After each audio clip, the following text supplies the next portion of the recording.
गांव आनंदपुर में एक प्रसिद्ध वैद्यराज रहते थे, आचार्य सोमदेव। वे औषधियों से चमत्कारी इलाज करते थे, लेकिन उनका एक रहस्य था, एक जादुई जल जिसे वे किसी भी औषधि में मिलाकर उसका प्रभाव कई गुना बढ़ा देते थे। एक दिन गांव में एक नवयुवक आरव आया जो रसायन विज्ञान सीखना चाहता था। उसने आचार्य सोमदेव से अनुरोध किया कि वे उसे अपना ज्ञान दें। आचार्य मुस्कुराए और बोले, यदि तुम यह समझ सको कि मेरा जादुई जल क्यों प्रभावी है, तो मैं तुम्हें अपनी सभी विधाएं सिखा दूंगा। आरव ने सोचा और जादुई जल के रहस्य को समझने के लिए प्रयोग करने लगा। आरव ने थोड़ा सा नमक लिया और उसे पानी में घोल दिया। उसने देखा कि नमक धीरे धीरे पानी में घुलकर अदृश्य हो गया। यह देखकर वह सोचने लगा, क्या यह जादुई जल भी कुछ ऐसा ही करता है? आचार्य मुस्कुराए और बोले, बिल्कुल सही। जब कोई पदार्थ किसी द्रव में घुल जाता है और समान रूप से फैल जाता है तो उसे विलयन, सॉल्यूशन कहते हैं। इसके बाद आरव ने हल्दी पाउडर को पानी में मिलाया, लेकिन यह पूरी तरह से घुला नहीं, वह अलग अलग कणों के रूप में दिखता रहा।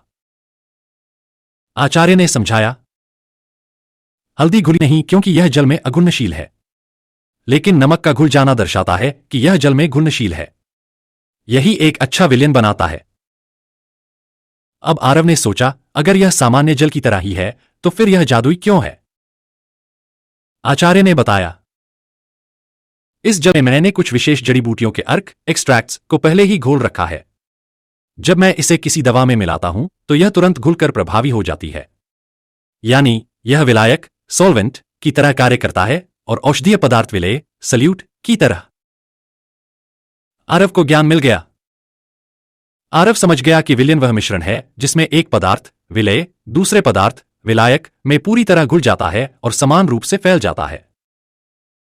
इस तरह आचार्य सोमदेव का जादुई जल असल में एक शक्तिशाली विलयन था जिसमें औषधीय गुण पहले से घुले होते थे। अब आरव भी विलयन के इस रहस्य को समझकर एक महान वैज्ञानिक बनने के लिए तैयार था। विलेय, सल्यूट जो घुलता है जैसे नमक। विलायक, सॉल्वेंट जिसमें विलेय घुलता है जैसे जल। विलयन, सॉल्यूशन जब विलेय और विलायक समान रूप से मिल जाते हैं। अब बताइए, आपको यह कहानी कैसी लगी? क्या आप किसी और उदाहरण के साथ समझना चाहेंगे? आधुनिक विज्ञान में विलयन को समझने के लिए हम इसे एक और रोचक कल्पना के माध्यम से देखते हैं, मॉलिक्यूल पार्टी। कल्पना कीजिए कि जलाणु HO एक विशाल पार्टी हॉल है और इसमें आने वाले मेहमान विलेय, सल्यूट के अणु हैं। जब कोई मेहमान इस पार्टी में आता है तो उसे हॉल में घुलना पड़ता है, यानी उसे पानी के अणुओं के साथ अच्छे से घुल मिल जाना चाहिए।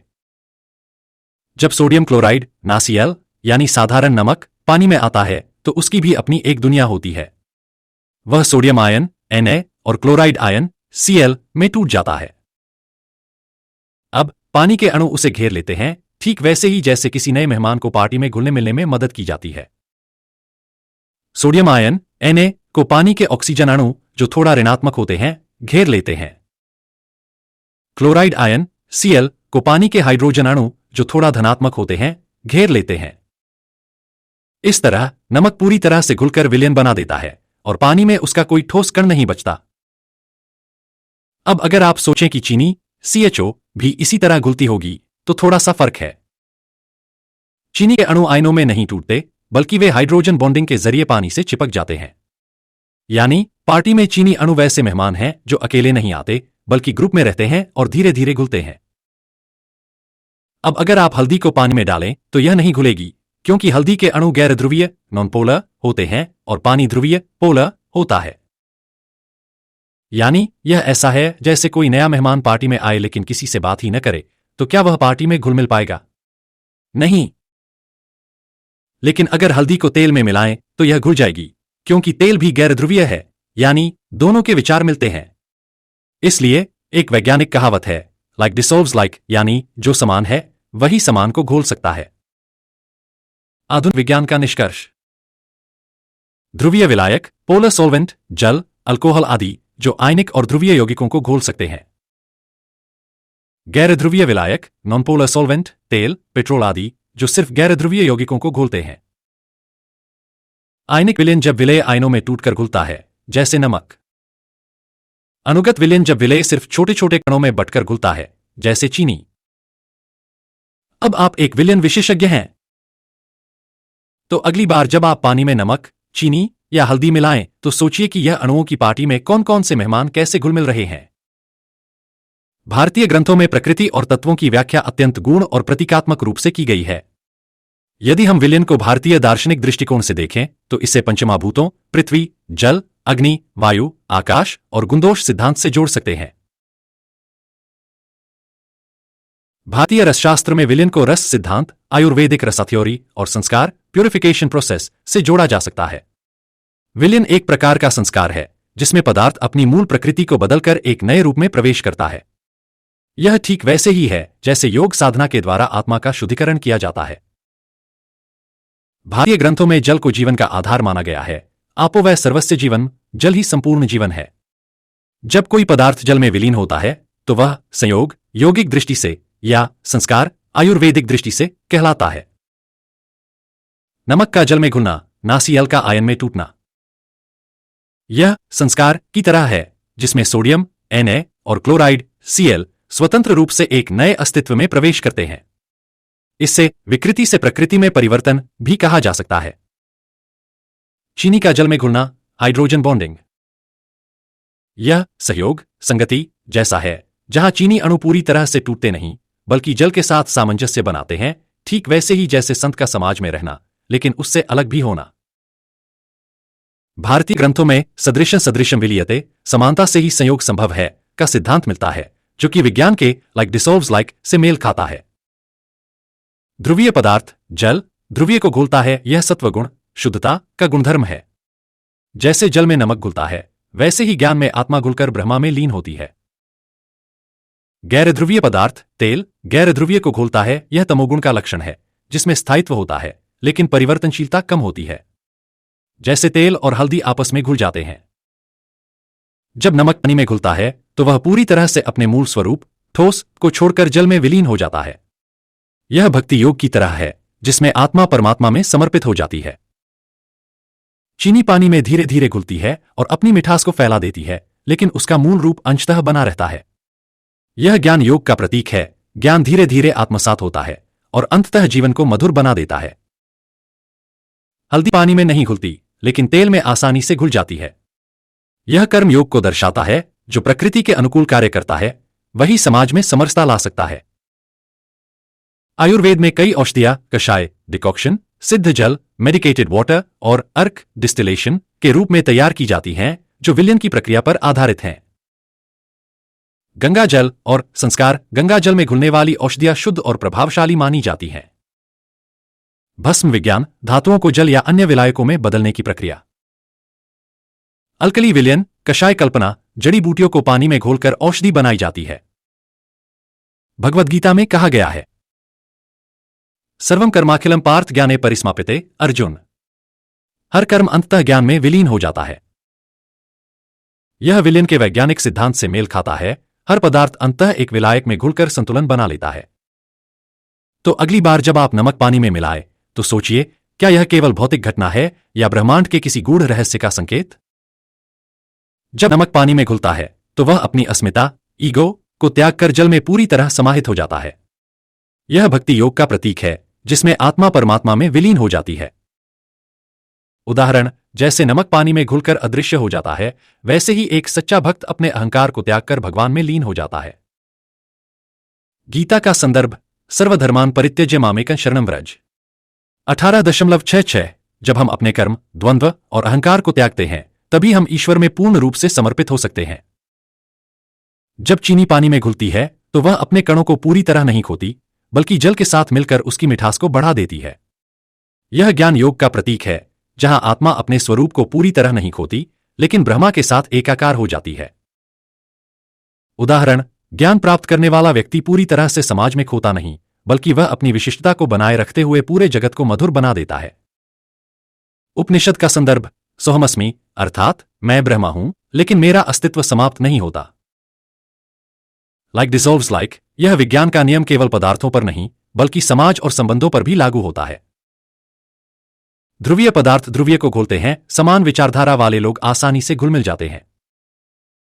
गैर ध्रुवीय पदार्थ गैर ध्रुवीय को घोलते हैं, जिनका स्वभाव अलग होता है, वे संगति से बचते हैं। उदाहरण, सतोगुणी व्यक्ति, पानी केवल सतोगुणी विचारधारा वाले लोगों, नमक, चीनी के साथ अच्छी तरह घुलता है। तमोगुणी प्रवृत्ति, तेल, सतोगुणी प्रवृत्ति, पानी के साथ नहीं मिलती। राजगुणी व्यक्ति, अल्कोहल, दोनों के साथ मिल सकता है क्योंकि उसमें मिश्रण की प्रवृत्ति होती है। गीता का संदर्भ त्रैगुण्यविश्या वेदा, अर्थात संसार में 3 गुणों सत्व, रज, तम का खेल चलता है और हर व्यक्ति का गुना मिलना इन्हीं गुणों पर निर्भर करता है। हल्दी पानी में नहीं घुलती, लेकिन तेल में आसानी से घुल जाती है। यह आध्यात्मिक साधना और वैराग्य का प्रतीक है। अर्थ, जो व्यक्ति सांसारिक मोह, पानी में डूबा होता है, वह गहरे आध्यात्मिक रहस्यों को समझ नहीं सकता। लेकिन जो व्यक्ति अंतर्मुखी, तेल होता है, वह आध्यात्मिक ज्ञान को आसानी से आत्मसात कर लेता है। गीता का संदर्भ विरक्तः विषयान् भुङ्क्ते, जो वैराग्य को धारण करता है वही सच्चे आनंद का अनुभव करता है। भारतीय दर्शन में संपूर्ण ब्रह्मांड को एक संतुलित विलयन के रूप में देखा जाता है। यदि किसी तत्व की अधिकता हो जाए तो असंतुलन आ जाता है। उदाहरण, जब जल में अधिक नमक घुल जाता है तो स्वाद खराब हो जाता है। यह अहंकार की अधिकता का प्रतीक है। जब जल में बहुत कम नमक हो तो स्वाद फीका पड़ जाता है। यह आत्मबल की कमी का प्रतीक है। गीता का संदर्भ युक्ताहार विहारस्य युक्तचेष्टस्य कर्मसु, संतुलन ही जीवन की कुंजी है। जीवन में सही मात्रा में गुणों का मिश्रण ही सच्ची सफलता की कुंजी है। तो अगली बार जब आप किसी पदार्थ को पानी में मिलाए तो सोचिए, यह केवल रसायन का खेल नहीं बल्कि जीवन और ब्रह्मांड का गूढ़ रहस्य है। भारतीय दर्शन और वैज्ञानिक सोच को जोड़कर हम कई नए विचार और अनुप्रयोग विकसित कर सकते हैं। यह विचार आध्यात्मिक, सामाजिक और वैज्ञानिक स्तर पर गहरी अंतर्दृष्टि प्रदान कर सकते हैं। अगर हम आत्मा और ब्रह्मा को एक विलयन के रूप में देखें तो आत्मा को एक विलेय और ब्रह्मा को विलायक माना जा सकता है। जैसे जैसे आत्मा ब्रह्मा में घुलती है वैसे वैसे वह अपनी अहंकार मूलक पहचान खोती है और पूर्णता को प्राप्त करती है। नवाचार, ध्यान, मेडिटेशन और संकीर्तन, चांटिंग को सोल्वेशन प्रोसेस के रूप में देखा जाए, जिसमें व्यक्ति धीरे धीरे आत्म साक्षात्कार की ओर बढ़ता है। योग को एक विलयन प्रक्रिया की तरह परिभाषित किया जाए, जहां साधक धीरे धीरे माया से परम सत्य में विलीन होता है। अनुप्रयोग, कॉन्शियसनेस डिसोल्यूशन थेरेपी, जहां ध्यान और प्राणायाम के माध्यम से अहंकार का विलयन कर आत्मज्ञान की अवस्था तक पहुंचा जा सके। भारतीय दर्शन के अनुसार समाज में भी ध्रुवीय और गैर ध्रुवीय प्रवृत्तियां होती हैं। जो लोग समान विचारधारा के होते हैं वे आसानी से घुल मिल जाते हैं ध्रुवीयता के नियम के अनुसार, लेकिन जिनकी प्रवृत्ति अलग होती है वे अलग रह जाते हैं। नवाचार, समाज घुलनशीलता, सोशल सोल्यूबिलिटी का एक नया मॉडल विकसित किया जाए, जिसमें यह देखा जाए कि कौन से लोग, समूह और विचार एक दूसरे के साथ सहज रूप से समाहित हो सकते हैं। समाज में एक इंटीग्रेटिव डिसोल्यूशन इंडेक्स बनाया जाए, जिससे यह मापा जा सके कि किन समुदायों के बीच आपसी मेलजोल को बढ़ाने की आवश्यकता है। अनुप्रयोग, नीति निर्माण में इस अवधारणा का उपयोग कर बहुसांस्कृतिक समाजों में सामंजस्य बढ़ाने के उपाय किए जा सकते हैं। विलयन के नियम को हम जीवन के संतुलन के सिद्धांत में बदल सकते हैं। यदि जीवन में सही मात्रा में कार्य, विश्राम, ध्यान और आनंद घुलें तो व्यक्ति सुखी और सफल हो सकता है। नवाचार, बैलेंस्ड लिविंग सॉल्वेंट मॉडल, जिसमें जीवन के 4 महत्वपूर्ण घटक कर्म, एक्शन, ध्यान, मेडिटेशन, ज्ञान, लर्निंग और विश्राम, रेस्ट को एक विलयन संतुलन की तरह देखा जाए। यह सिद्धांत मानसिक स्वास्थ्य में भी उपयोगी हो सकता है, जहां तनाव को एक अनसॉल्व्ड कंपाउंड, अविलेय पदार्थ माना जाए, जिसे सही मानसिकता और साधनों से घोलना आवश्यक है। अनुप्रयोग, कॉर्पोरेट सेक्टर और लाइफस्टाइल कोचिंग में इस मॉडल को अपनाकर कर्मचारियों और व्यक्तियों के लिए अधिक संतुलित जीवन शैली बनाई जा सकती है। आयुर्वेद में विभिन्न जड़ी बूटियों को विशेष प्रकार के विलायकों में घोलकर औषधियां तैयार की जाती हैं। यदि हम इस पारंपरिक ज्ञान को आधुनिक नैनोटेक्नोलॉजी और बायोटेक्नोलॉजी के साथ जोड़े तो नई दवाइयों और उपचारों का विकास हो सकता है। नवाचार, हर्बल नैनो सॉल्यूशंस, जहां आयुर्वेदिक औषधियों को नैनोस्केल पर विलयन कर शरीर में अधिक प्रभावी रूप से अवशोषित किया जा सके। इमोशन डिसोल्यूशन थेरेपी, जहां औषधीय जल, हर्बल सॉल्वेंट के माध्यम से मानसिक और भावनात्मक तनावों को हल्का किया जा सके। अनुप्रयोग, एक नई प्रकार की आयुर्वेदिक ड्रग डिलीवरी सिस्टम विकसित की जा सकती है जो दवाइयों की प्रभावशीलता को बढ़ाएगी। सीखने की प्रक्रिया को विलयन प्रक्रिया के रूप में देखा जाए, जहां एक छात्र विलय, ज्ञान, विलायक में घुलता है। लेकिन सीखने के लिए सही तापमान, अनुकूल वातावरण और सही आघात ऊर्जा, प्रेरणा की जरूरत होती है। नवाचार अडैप्टिव लर्निंग सॉल्युबिलिटी मॉडल, जिसमें शिक्षा को इस आधार पर डिजाइन किया जाए कि विद्यार्थी कितनी जल्दी और कैसे नए ज्ञान में घुल सकते हैं। ज्ञान विलयन परीक्षण, नॉलेज सॉल्युबिलिटी टेस्ट, जिससे यह मापा जा सके कि कौन से विषय और पद्धतियां किसी विद्यार्थी के लिए सबसे अधिक उपयुक्त हैं। अनुप्रयोग शिक्षा प्रणाली में इस सिद्धांत का उपयोग कर व्यक्तिगत सीखने, पर्सोनलाइज्ड लर्निंग और कुशल शिक्षण पद्धति का विकास किया जा सकता है।